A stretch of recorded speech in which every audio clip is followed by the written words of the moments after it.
best. I'm trying to think about how I best want to introduce him, because he certainly is a man of all seasons. Jim Fry, who is related to Joel Warner, one of Lansing's early mayors, who was associated with P.T. Barnum. And Jim has become quite an authority in the area of circuses and serves as Secretary-Treasurer of the Michigan Circus Organizations. Jim has been a professional in advertising and now represents, and he is the local representative for Travel Host Magazine, the magazine that you find in all the hotels and motels, and then does Michigan Ideas for the state of Michigan for the travel magazine. People call in and want to see what's going on in Michigan, and also for Best Vacations now and Midwest Living. And so he gets out and gets to see people, travels everywhere, and recently has gotten married to Jan, who is here. And I think you're going to find this evening, as I always do, when Jim talks about circuses, to be really fascinating. And before I introduce Jim, I want to let everybody know that we do have a relative of the Turners here, Ron Turner, who is a member of our board and is here. So if you have any questions afterwards on specifics on the house. So it's a great pleasure to introduce Jim Fry, and we're going to hear about his famous uncle. Thank you, Jerry. It is a pleasure to be here this evening and talk about Joel Warner. This is a gentleman here. Share some of the background. Joel Warner was my great uncle. And it's kind of interesting because probably 140 years ago, Joel Warner probably sat right here in this room. He and his family were affiliated or socially interactive with the Turners. And they spent time over here, were involved in social activities and family activities. Joseph E. Warner was born in 1831. He was Christian Joseph E. Warner. And that is basically how he was known around Lansing and as he was known as mayor of Lansing. However, as you look back into the circus history, he was known as Joel, J-O-E-L, or J-E-W Warner. So there's a lot of confusion. People say, well, it's Joseph Warner, Joe Warner. Well, it's if you're talking circus or if you're talking city. That's basically the difference in his identification. In an interview with the Journal in 1912, 2 years before he died, Warner said of himself, "My occupation has been varied. I've been a painter, sailor, elephant hunter, circus owner, politician, lecturer, and trader in all civilized countries. But at last, like the proverbial chicken, I always came home to Lansing." At that time, the paper characterized him as Lansing's most cosmopolitan resident, and indeed at that time he was. Warner's parents moved to Detroit in the mid-1830s, and he was 16 years old when his father took him to see his first circus. And at that time, he became very enamored with it, and he said later, "I became show-struck and resolved that when I became old enough, I would join one," which he did. Patience, however, was not one of Joel Warner's virtues. In 1849, at the age of 17, he left home to seek his fortune. However, this departure resulted from his whipping the schoolmaster and was being kicked out of school. So with $3 that he borrowed from his aunt, he walked the 84 miles into Lansing, which was then known as the New El Dorado. In the spring of 1850, he arrived here poor, patched, and penniless. However, he was fortunate enough to be taken under the wings of Mr. and Mrs. William and Betsy Dreyer, who worked with Mr. Dreyer in his wagon-making business. It was during that time that he met Dreyer's daughter, Mary.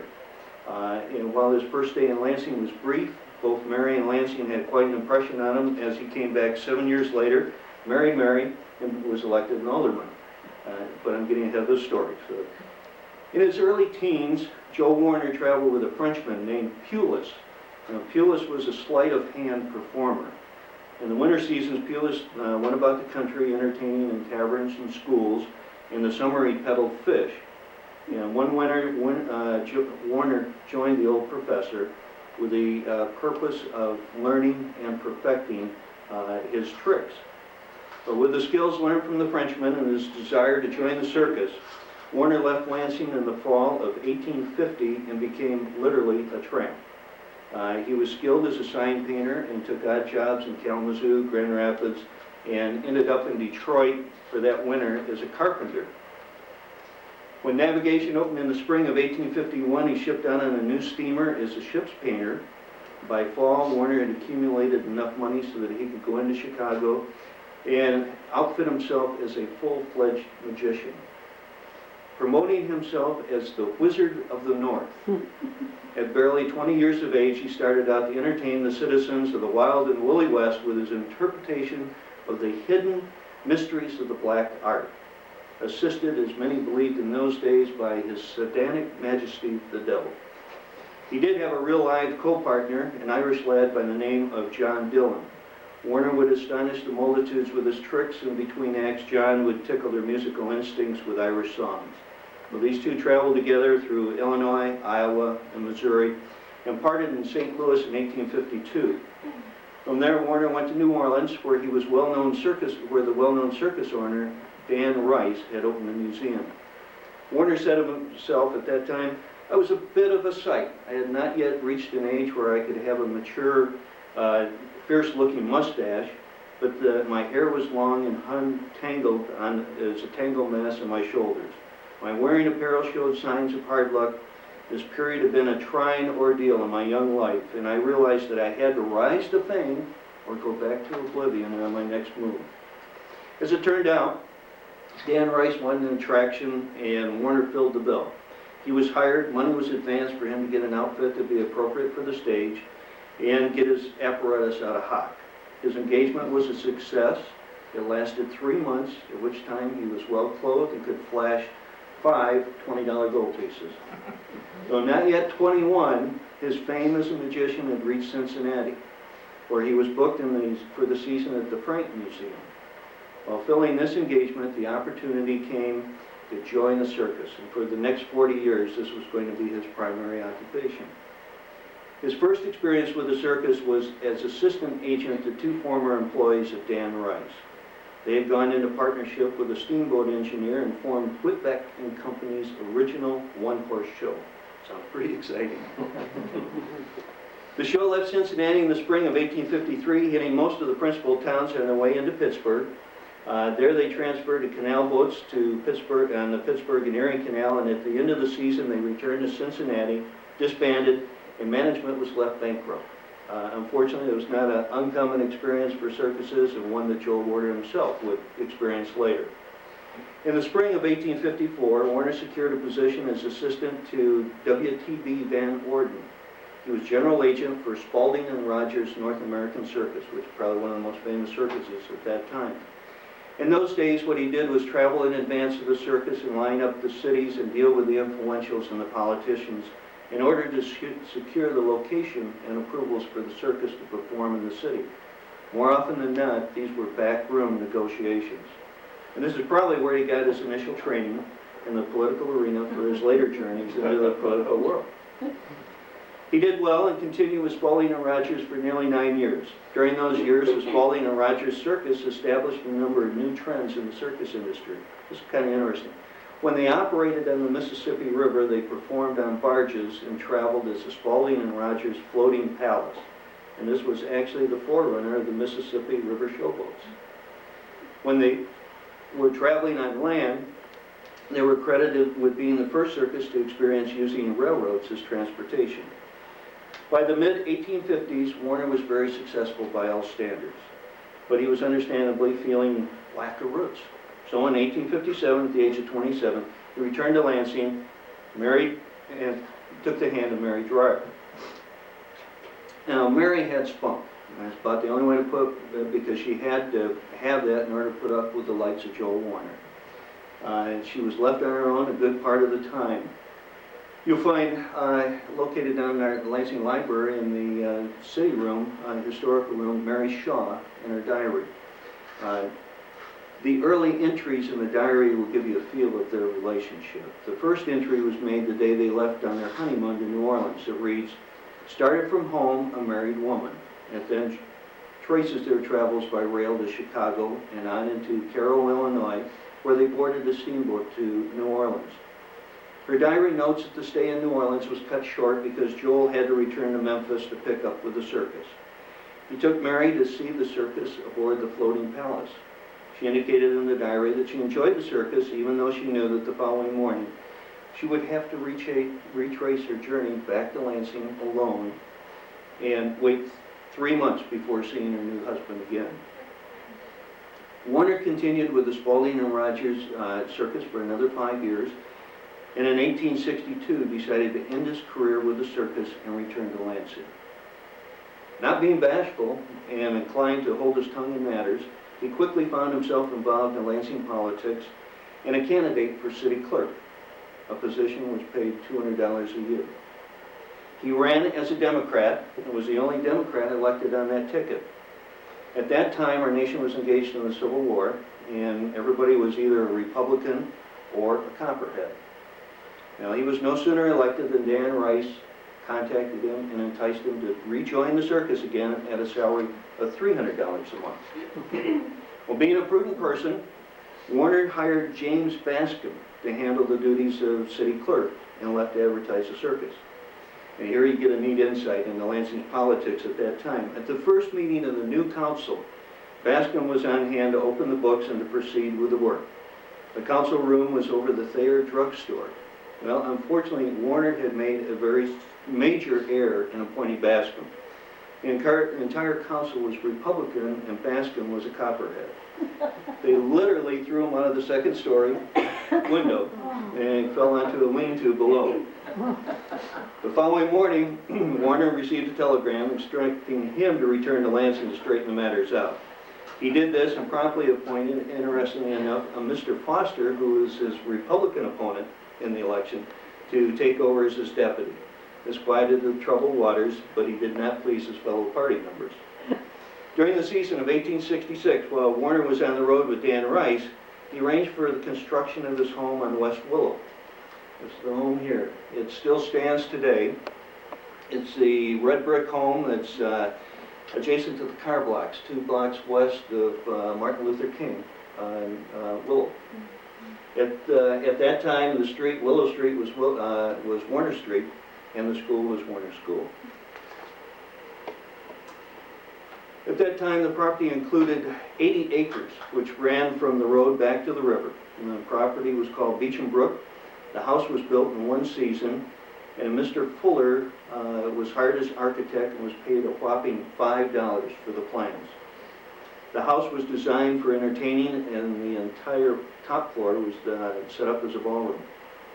When it was built, people thought it strange that Warner would be that far out in the country with all that acreage and his being away traveling with the circus, but he had a plan. Warner went out with the Four-Paw Circus and Menagerie in 1867, the Henry Barnum and Van Amberg show in 1868, and returned as general agent for Four-Paw in 69 and 70. These years were financially rewarding to him, and in 1870, he finally brought together his plans for his own circus. Warner entered into a partnership with Hoagie O'Brien, there's a name, and they made circus history by heading out in 1871 as the first 3-tent circus. The circus was called the J.E. Warner and Company's Grand Triple Alliance Museum, Menagerie, and Circus.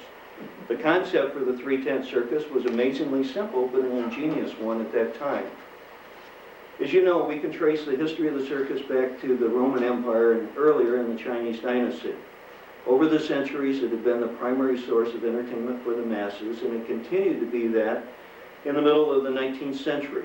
For most of the young emerging towns in the Midwest, the circus provided a number of functions for the people that the cities were not yet able to provide.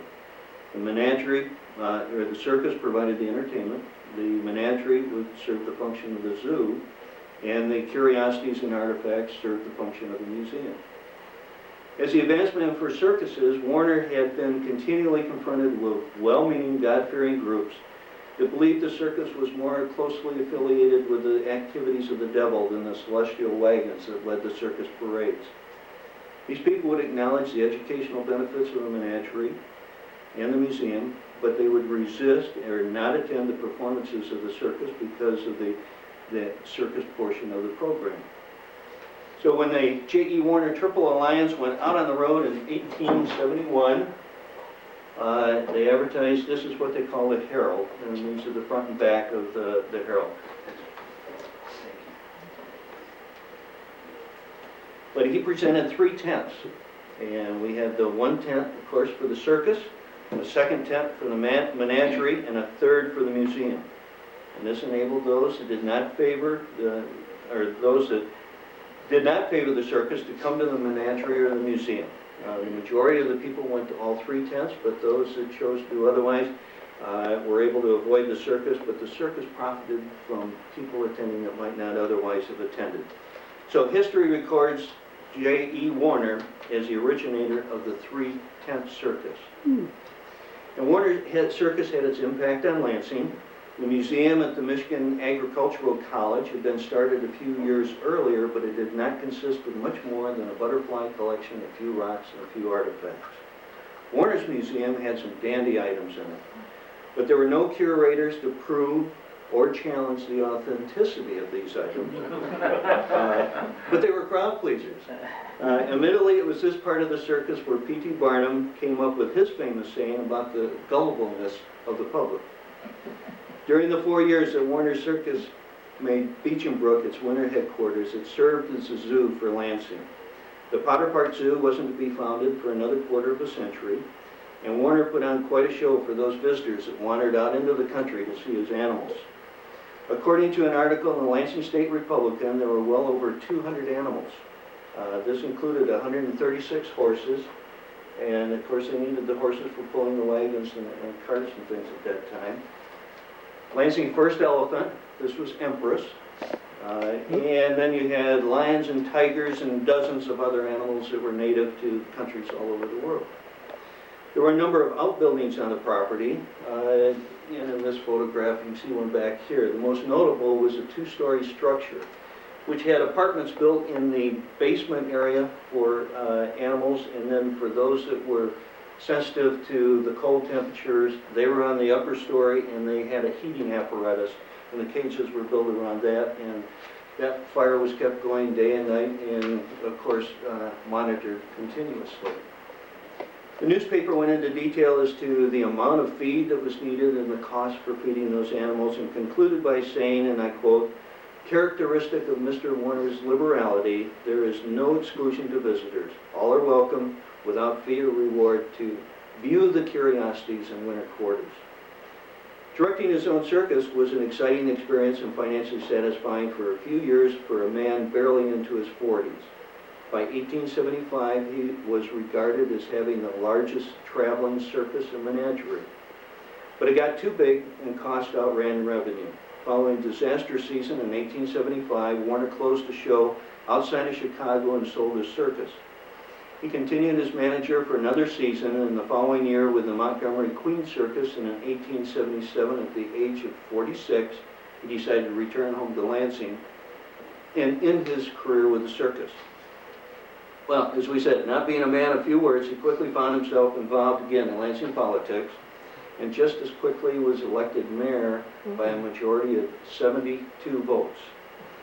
And at a salary of, the annual salary for a mayor in 1878 was $200 a year.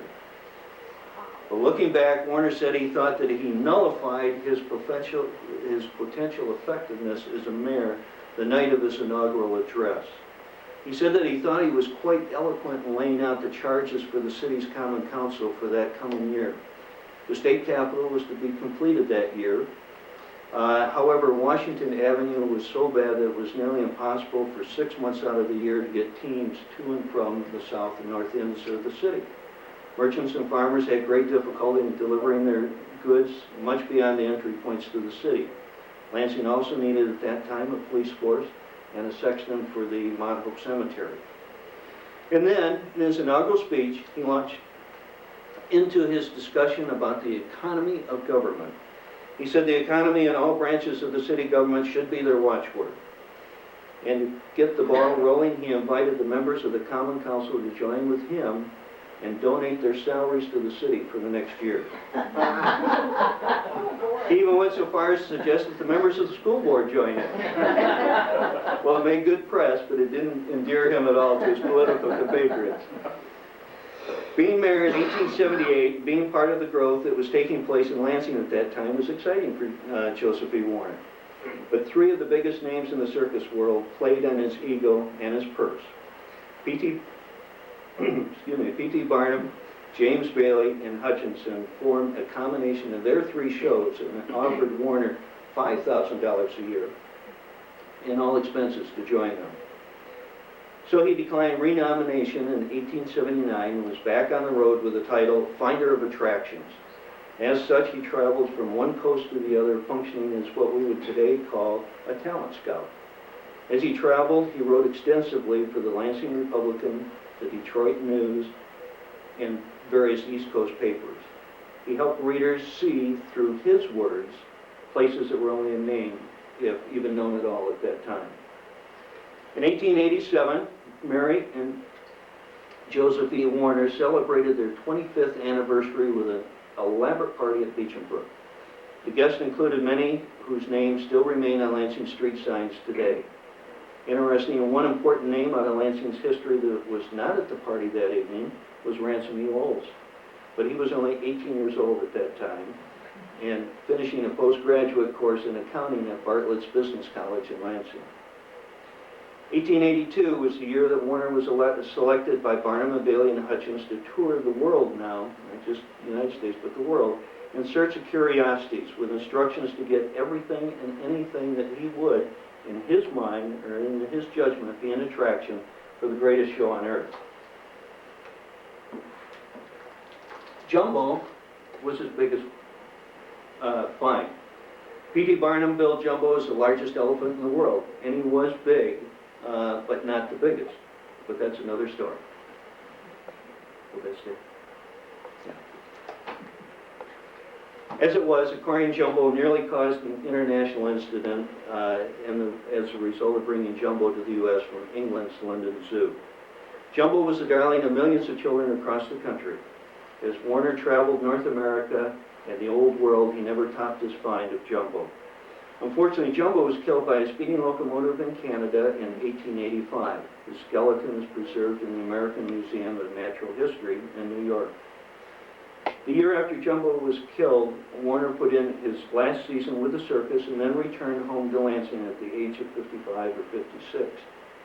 He pulled back on his political involvement and served on the Board of Fire and Police Commissioners. This was an oversight committee that he had helped start when he was mayor. He spent many of his remaining years in Sault Ste. Marie. He firmly believed that the Sioux was going to replace Chicago as a trade center of the Midwest. But I think he kind of underestimated the severity of Sioux winters in the Midwest trade. With the experience of his world travels, he was in great demand for lectures and apparently was an exciting orator, a trait I think we all wished I had inherited. Joseph Warner died in May 21st, 1914 in Lansing at the age of 83 years. He's buried in Mount Hope Cemetery. And with his varied background, experiences, and contributions to the circus in this city, I believe you'll agree that Joseph E. Warner was one citizen extraordinary. Thank you.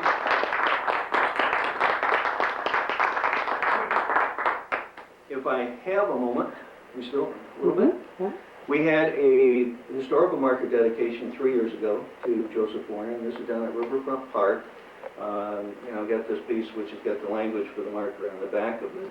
But that was quite an exciting event to bring that together at a time that we had a circus there on the grounds where the circuses originally performed many years ago in the city. I've got a piece here that I brought that we hand out, and Joel, we have an organization here in Michigan called the Joey Warner Top, which is a state organization of the Circus Fans of America. And this is a historical sheet on Joel Warner that we've given to the members there. You're welcome to that. And also, if you're interested in the history of the circus, we have memberships in the available for the Joey Warner Top.